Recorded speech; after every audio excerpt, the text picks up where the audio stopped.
Alam nyo bang ang shiitake mushroom ang isa sa mga pinakapaborito at pinakamasarap na mushroom sa buong mundo?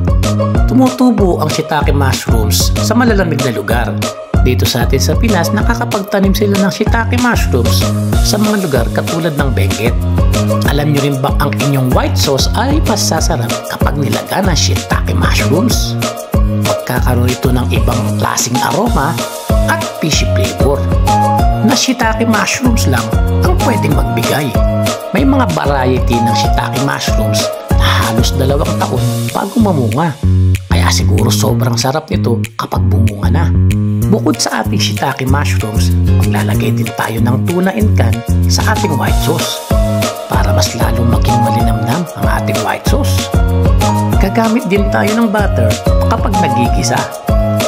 Magpapakulo na rin tayo ng tubig habang nagigisa para pinapalambot na natin ang pasta.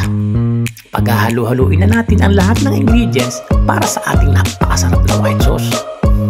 Siyempre, lagyan ng mga pampalasa gaya ng paminta, asin, and then ilagay na natin ang ating mga hiniwa-hiwang shiitake mushrooms. Sarap yan!